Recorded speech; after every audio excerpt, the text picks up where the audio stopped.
Please be seated. Good morning, my dear brothers and sisters. When I was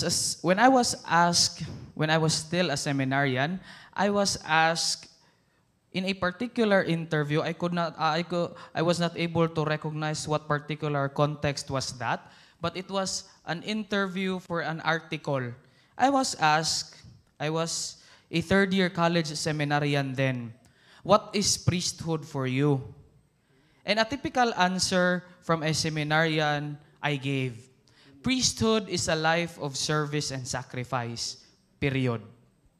True enough, after ordination, some of you may have seen an interview in the Archdiocese of Cebu between a 59-year-old priest who happens to be Bishop Emilio Bataclan and a 1-year-old priest who happens to be delivering the homily right now. I was asked the question again, what is priesthood for you? And still I have the same answer. Priesthood is a life of service and sacrifice. Yes, the words may be the same, but it has a different context. Why? Because that answer few years ago was so raw, and this time it has been purified and rationalized. My point is service and sacrifice. During the 7th year of my formation, we were, shall I say, installed to the ministry of lectorate. And I could not forget the words of the bishop then. He asked us, the batch, he asked us, to whom are you rendering service? Are you rendering service that is self-serving? Or are you rendering service to that someone who deserves to be served? And that is our Lord. And on the other hand, as far as I try to remember my days in the seminary, there are many birthdays, gatherings, family events that I was not present. I am only present. I am heart or like or hahara ko sa Facebook kutob. Why? Because simply, I am inside the seminary. My dear brothers and sisters, our gospel taken from the Gospel of Luke is reminding us, how are we as disciples of Christ? There is a word there that, shall I say, highlights in relation to the whole gospel, and that is hating. Does this mean in a literal context? Of course not. We are not to hate our loved ones and families or friends, but more of in the gospel, it is a figure of speech in relation to the Jews of you knowing your priorities. Unsa man gyud mas labaw ang Ginoo ang pamilya? Please don't answer me right now. I would like to highlight some points in relation to our reflection. First point that I would like to highlight is this, that sometimes letting go of our personal desires is a process. It is not an overnight activity. Nga moingon tag, musunod ko sa Ginoo, di na gyud ko. It is a process. And I suppose there is also wisdom behind that in the earlier years of the seminary. I am talking about my context. In the earlier years of the seminary, it is called a propedeutic year, an introduction towards embracing the life of the priesthood. Following stage is the discipleship stage. You are to follow our Lord Jesus Christ in your years of formation. And after the discipleship stage, it is called the configuration stage. What does it mean? After becoming a disciple, being a disciple cannot eliminate you from anything. Now, you're invited to be configured to that someone whom you are following. My dear brothers and sisters, in our lives, we have struggles, we have pains, we have joys, or whatever context may it be. Please let us remind ourselves that as we carry our cross, how light or how heavy may it be, please don't forget that it is not a Christless cross, nor a crossless Christ. Why? Because the cross that we are carrying, the Lord is there, and the Lord is journeying with us.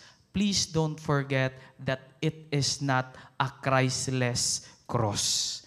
Second point that I would like to highlight, my dear brothers and sisters, is for us to name our priorities. What do I mean with that? Sometimes we are overpowered by many burdens, job, duties, family, friends, or whatever pressures in the society. And sometimes we cannot even define or name unsa ng mga butangang nagpabugat nato. Kahibaw lang tang gikapoy ta. We know that we are burdened of many things, but sometimes we need to remind ourselves, name those burdens, name those struggles in order for you to tame them. Aron ato or makahibaw ta, unsao nato pagpugong niining mga butangang nag-struggle ta, niining mga butangang naghatag natog burden. Name our priorities. The last point that I would like to highlight, my dear brothers and sisters, is this. As I've made mention earlier in the start of the Mass, today is the World Day of Prayer for Creation. It has been a mandate from the Catholic Bishops' Conference of the Philippines in view also of Pope Francis' invitation in relation to his encyclical Laudato Si. And that is also the invitation of our now Pope Leo XIV. My point on creation is this. I am a, shall I say, 1 year and almost 2-month-old priest. So bata-bata pa ko. I am still a young priest. And as far as my memory is concerned, daghan akong nadunggan sa kumpisalan. And I could not remember a single confession telling me, Father, I have sinned against creation. Father, nakalabay kog basura nga dili angay. Or nagpataka lang kog labay og basura. Why? Because sometimes we consider creation as part of us. Mulabay lang ta, mulabay tag mga basura bisag asa. And I could not remember a single confession nga niingon ako nga, Father, nakasala ko kay nagpataka kog labay sa akong basura. Why? Kay we consider it as usual. Ilabay lang na diha, ipataka lang nagbutang diha. How do we care for our creation? I've delivered this point in my parish assignment before. Ningon ko nga I could not remember a confession telling me nga nakasala siya against creation. The next confession I have, halos tanan nangumpisal og ingana. Nga, Father, nagpataka kog labay. Father, halos tanan ingana na sad ang tema. But my point is this, sometimes we could not remember or decipher which is which. Can we consider it as not a sin anymore? My dear brothers and sisters, it is a sin against creation.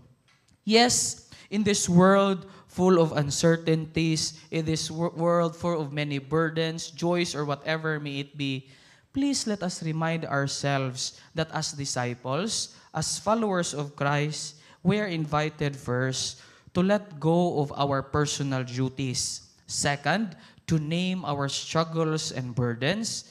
And lastly, we can practice or love God through loving His creation.